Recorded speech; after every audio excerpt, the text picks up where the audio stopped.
we are here because you are involved in a new project called Supersonic Revolution. Yes. And tell me, Anthony, what are the main differences between this new project and your previous work? Oh, lots of differences. Basically, the way I always explain it is that Arion is the mothership, you know. Arion has many, many styles of music. It has folky, it has prog, it has metal, it has classical music and electronic music, everything. But every now and then I want to do a side project and I want to limit myself to one style. Like I did the Ambient album, which is more the electronic, atmospheric. I did Gentle Storm, which was more of the folky side. And this time I wanted to make like a 70s rock album. So yeah, the big difference is there's no big overarching concept, no big story. There are no 30 singers, 20 or 30 singers like on Arion albums and on Star One albums. There's just one singer. It's just 5 people. Yeah, so there's a lot more space, basically. Yes, something interesting to me is that in this CD, you are credited only on bass. Why you didn't play any other instrument?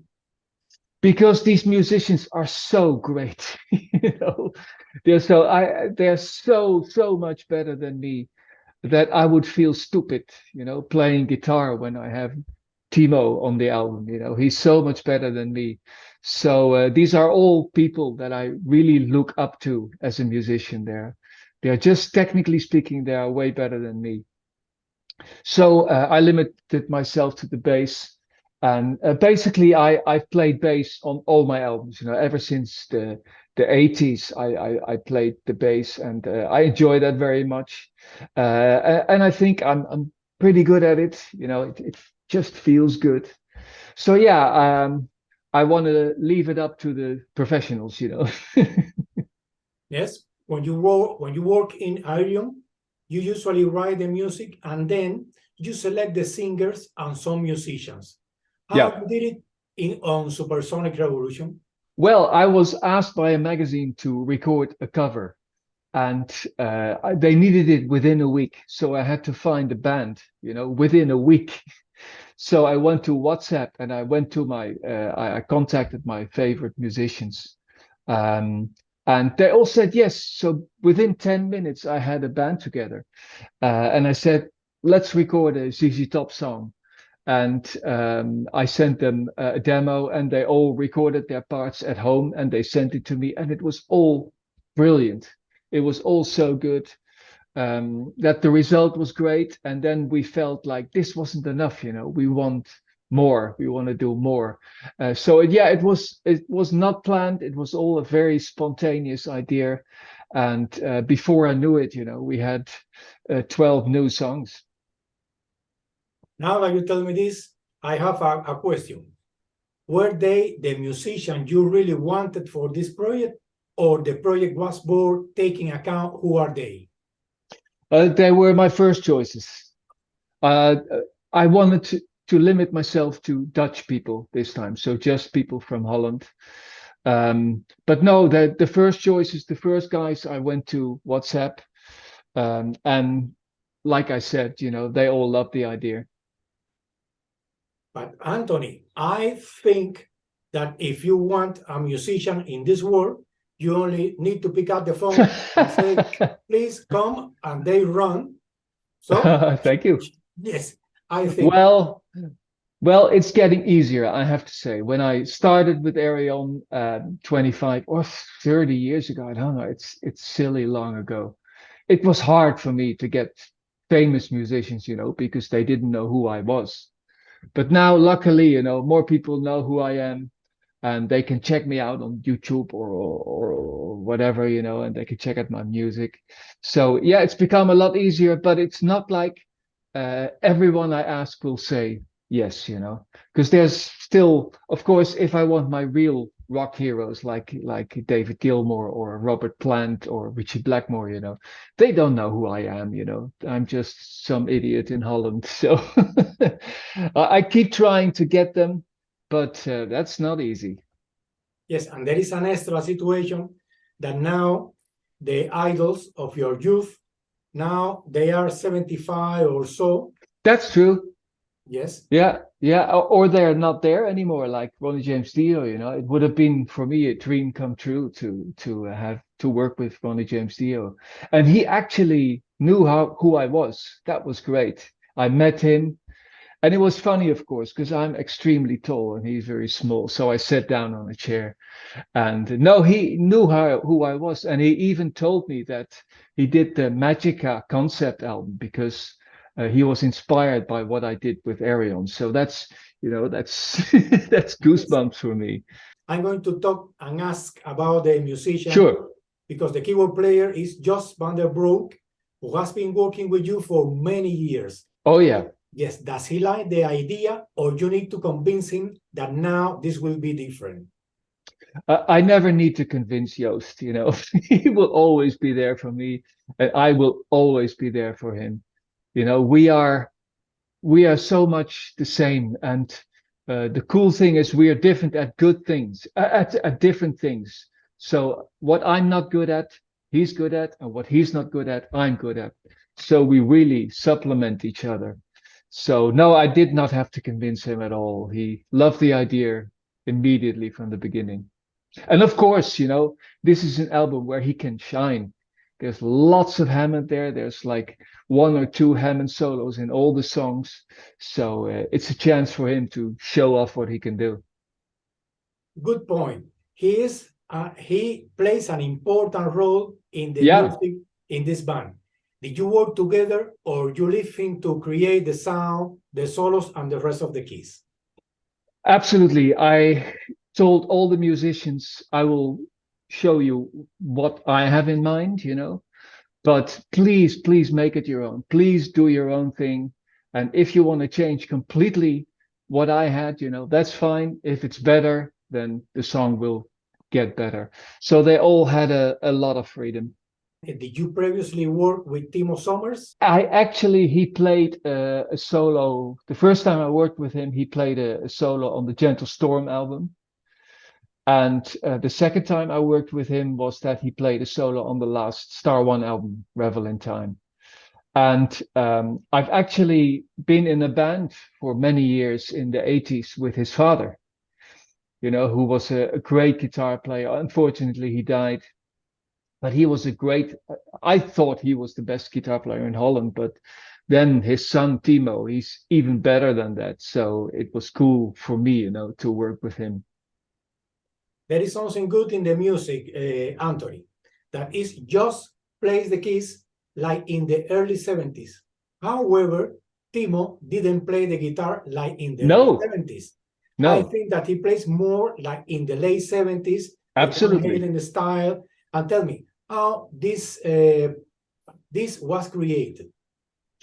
Well, from the beginning, I was like, I want to make music like in the 70s. And I want the concept is the 70s, so the songs are about the 70s. But I did not want it to sound like the 70s. I wanted to sound like now, because it's already been done. I can't write another Stargazer or another Kashmir. So, of course, Timo was not alive, in the 70s, not even in the 80s. He's half my age. So I think it's very cool that he plays music that I was inspired by in the 70s, but he totally gives it a modern touch. And JC was one of the Aeronauts in the past. How did you take it? I always say I wish I've known about this guy before, because I would have worked with him in the 80s even, in my bands back then. The first time I got in contact with him is he sent me some demos that he recorded. And I really loved it. And then he sang an acoustic song on the re-release of the first Arion album, Final Experiment. So that was the first time I worked with him. And the second time was we were doing the first Arion shows, Arion Universe. And at the last moment, Russell Allen of Symphony X, he had to cancel. And we were like, oh my God, Russell's the best singer in the world. How are we going to replace him? And then I thought of JC, and I thought, well, can he do it? And he came to the rehearsal and he sang the most difficult song, Dawn of a Million Souls. And everyone was crying, it was so good. So then he played the part of Russell in the live shows, and he did that so well, and he became a really good friend of mine. So ever since then, I work with him a lot. He fit the position very well, because I have seen some shows on video. Yes, and now I remember. But Anthony, you previously mentioned the Gentle Store twice.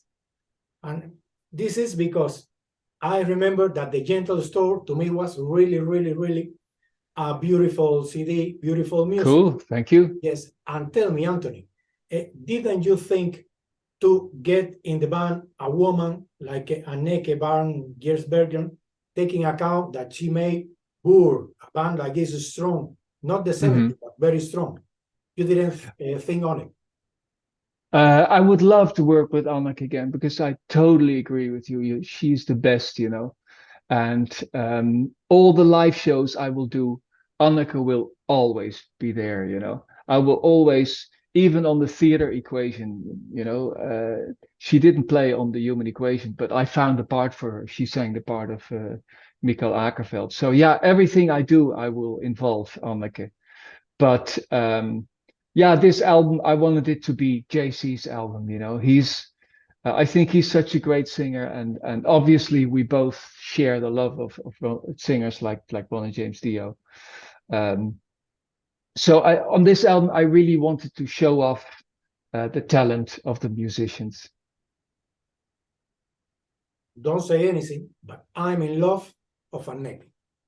Yeah, I totally agree. She's fantastic, and I did a little acoustic tour with her in Europe, so I've been together with her, just but two guitars and the two of us, and we've been traveling together, and she is such a nice person, everything you think she is, she's got such a great personality, and she's a great singer. So yeah, you should be in love with, everyone should be in love with her.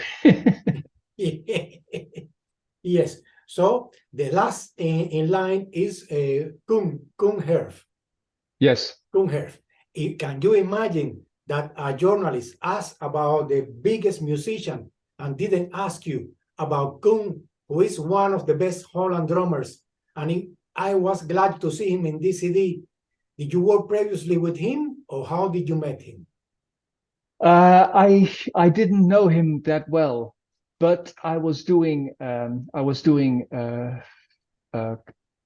re-recording one of my old songs, and I asked Joost, "Do you know a drummer, who has a studio at home, who can record something for me?" And he said, "Yeah, sure, Koen." And I was like, "Oh, I heard of him, because he's in Vandenberg, of course, right now, and he played with Epica, and he did a lot." So I contacted him, and we both come from the same city in Holland, and we clicked immediately, and he recorded the song for me, and it was perfect. And I was like, okay, he's a guy I'm gonna work with a lot,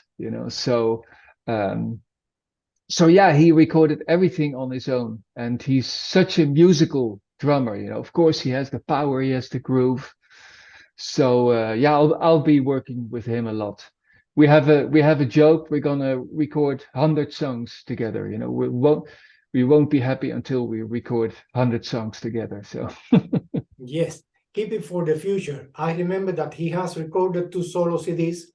One is called, I don't remember so good, Back to Basic or something like that. Spectacular, a spectacular solo CD. Yes, absolutely, I agree. Yes, and Anthony, let's go to the music now. Yes, let me confess to you something.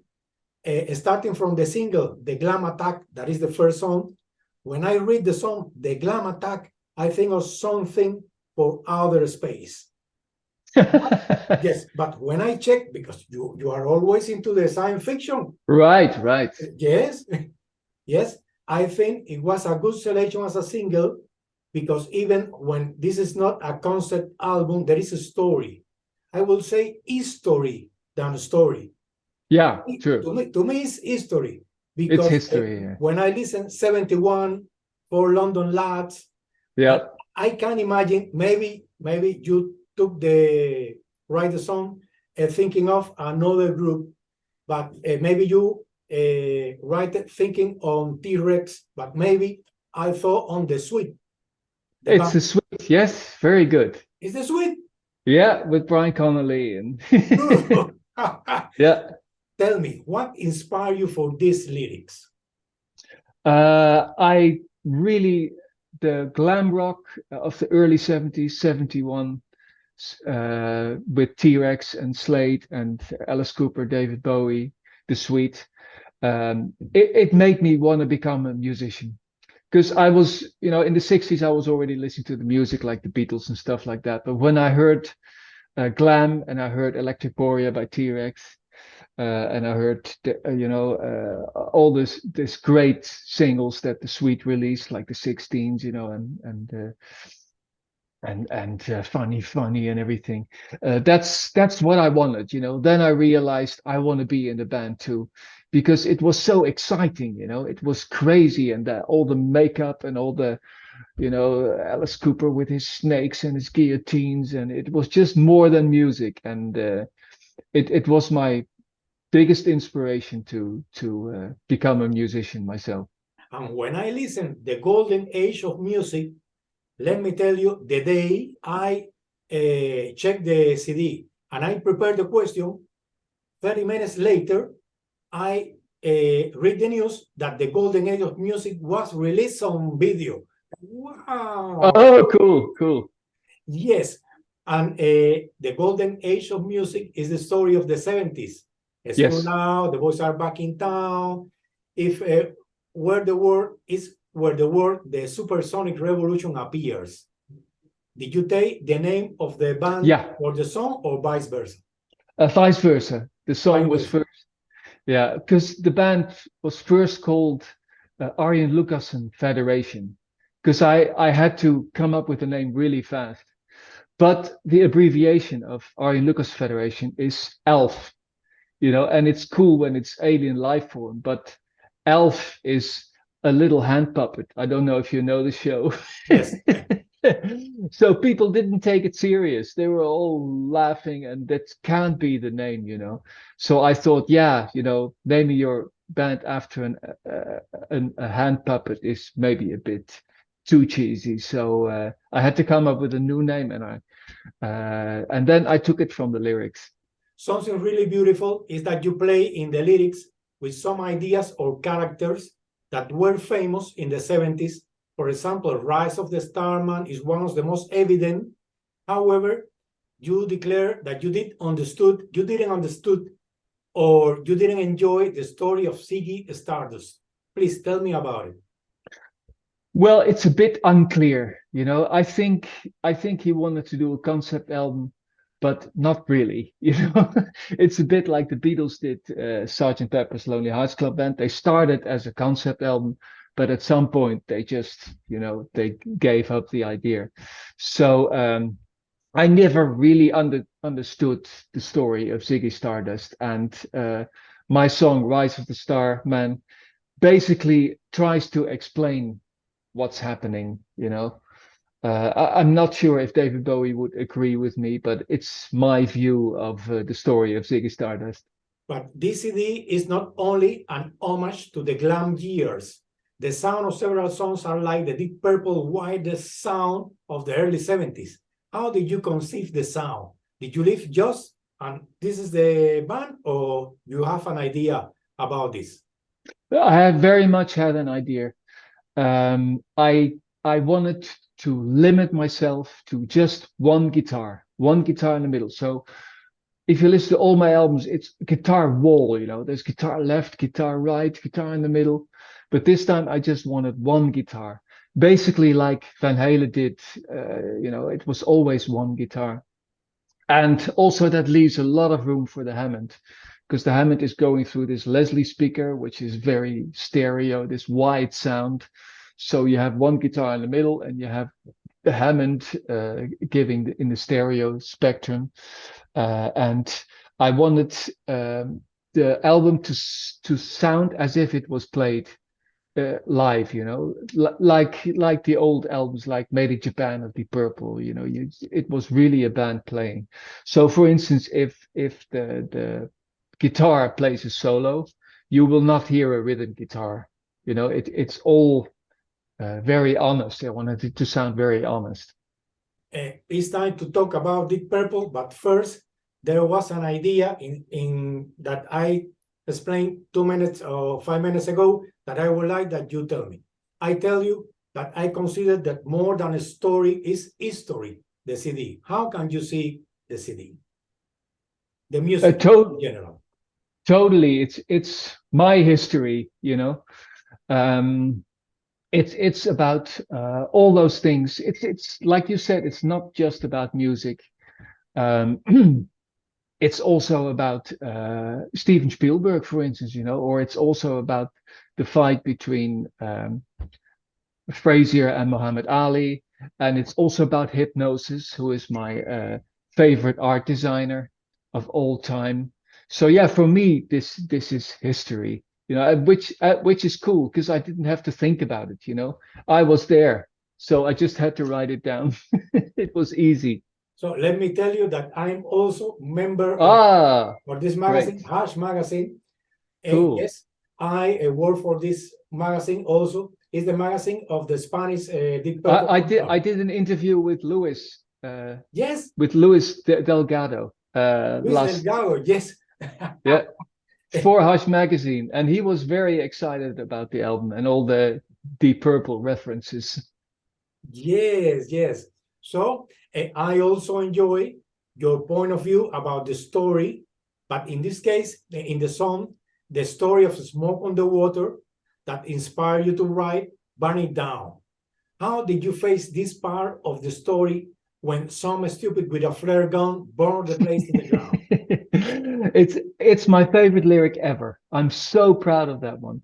It was I saw Smoke on the Water on TV on YouTube, and I thought like, what a great song! I want to do something like that. So I grabbed my guitar and I wrote a song, and it was so much like Smoke on the Water that I was like, I can't do this. You know, this is stealing. They will sue me. You know. But then I thought, what if I make it very clear, you know, that it's inspired by Smoke on a what if I write lyrics about the song? And then I thought, well, you know, they explained some stupid with a flare gun burned down the gambling house. Frank Zappa was playing and they saw the smoke on the water. And I was like, what if I explained in my lyric who did it and why he did it and what happened to him? It was so much fun, you know. I came up with this silly story that some guy was rejected by a girl and the girl went to the Frank Zappa show and he, you know, he hated it and he wanted to ruin the evening for her, so he burned the place down. And it's all a bit silly, but I'm proud of it nevertheless. You had the opportunity to play with the best rock keyboard players. Did you have the opportunity to play with John Lord? Unfortunately not. No, no. I played with Keith Emerson and Rick Wakeman and Ken Hensley and a couple of the Dream Theater keyboard players, Jordan Rudess and Derek Sherinian. Yeah, but unfortunately, never with John Lord. You know, that's such a shame.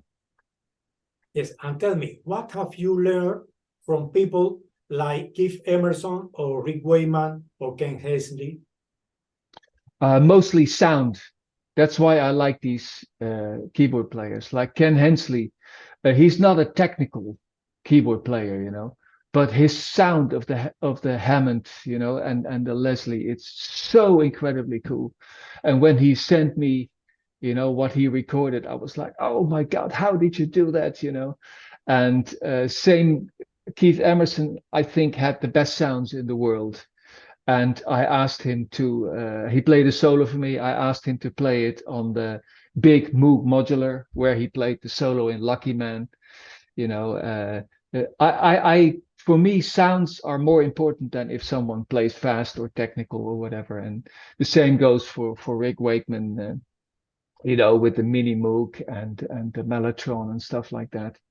So yeah, I learned everything I know from these guys. Even when you only play the bass, I imagine that I could recognize your musical style in some songs, but especially on Odyssey. Was the song written for this CD, or you had already written? Everything was written for this CD. It was all spontaneous. Thing is, I also wanted to have kind of like a ballad. So that's the whole intro is kind of like a ballad. Maybe it's a bit inspired by Child in Time or July Morning of Uriah Heep. I wanted one proggy song on the album, you know, and that's the most serious, because it's about Apollo 13. You know, the people nearly died, you know, they never made it to the moon and they hardly made it back. So it's kind of like more of a serious song on the album. Even when in the CD, the vocal harmonies is not the strange part of the music. There is a song they talks by Store that is different because the use of the vocal harmonies. Tell me, how did you work that song and who sings in the choir? It's all JC singing there. There's a little bit of me also in the harmonies. And Marcela Bovio, she sings like a really high voice. So it's basically, when I started this album, I was like, I want no backing vocals, you know. I want this, like I said, I want it to be a very honest album that if it's recorded live, but I couldn't resist, you know. That song really needed this big chorus. And taking account you are a big fan of science fiction movies and series, does the idea from Fight of the Century comes from a movie? No, it's the Fight of the Century was actually my father woke me up in the middle of the night to watch it. It was the fight between Muhammad Ali and Joe Frazier, and it was they call it the Fight of the Century. And of course, everyone wanted Muhammad Ali to win, you know, because he's this crazy guy. But he lost the fight, and it made a big influence on me when I was a kid. I think that is the first time that you write a song about a boxing. It's true. Yeah, it's true. Yeah, I don't think I ever. No, that's the first time. It's the first time, yes.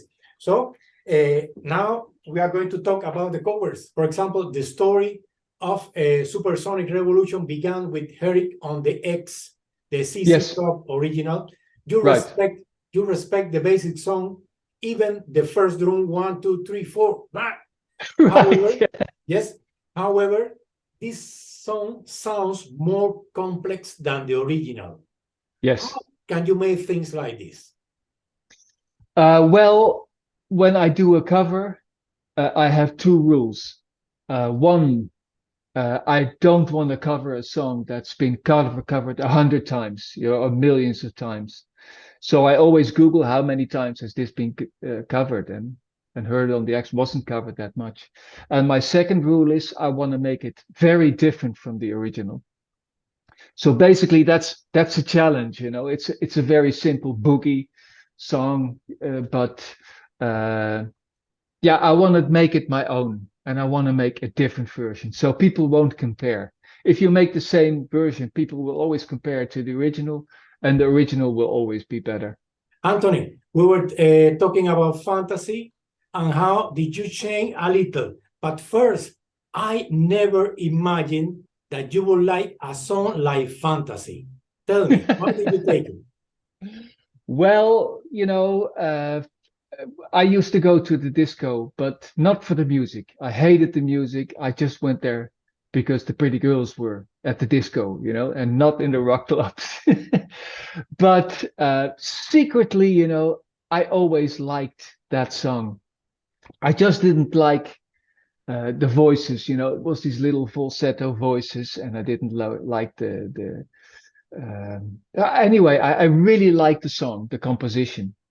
So for this, when I wanted to do the covers, it was very important for me that JC would like the covers, you know. So I asked him to give me a list of 20 songs that he would like to cover.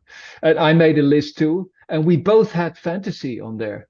So, like I said earlier, it's a challenge for me to do a cover version that's very different from the original, and that's the most different from the original. You know, it's Yes. it was very cool to turn it into a rock song, and of course, I have a great singer here who can sing it full voice, you know, instead of the little falsetto voices. So I think of all the covers, I'm the most proud of that one. Yes. And tell me, but you didn't take Marcella for the higher voice, the woman who sings in fantasy? Yeah. Marcela sings the in the harmonies. Ah, ah, perfect. So, Yes. yes, now we have been talking about the songs. A song that is related to Ziggy Stardust, a song that is related to Smoke on the Water. And tell me, are all the songs based in real events that happened in the 70s or just some of them? All of them. All of them. Like the song we didn't talk about, Golden Boy, is about Steven Spielberg, who is my favorite director of all time, and it focuses on three of his movies, which is of course Jaws, you know, one of my favorite movies of all time, and Close Encounters, and a film called Jewel. So so yeah, it's all about 70s events. Are you also working in the next Aerial Music or any other project, or you are just focused in this project? This project is finished, so all I'm doing now is promotion. But we're working very hard on the Arion shows in September. You know, it's a lot of work because it's going to be huge, you know, and a lot of effects and stuff like that. So, yeah, Joost and me are working on that until the shows, which takes up a lot of time. And when that's over, of course, we're going to do a DVD again. So then I'm going to be working on that. So pretty busy.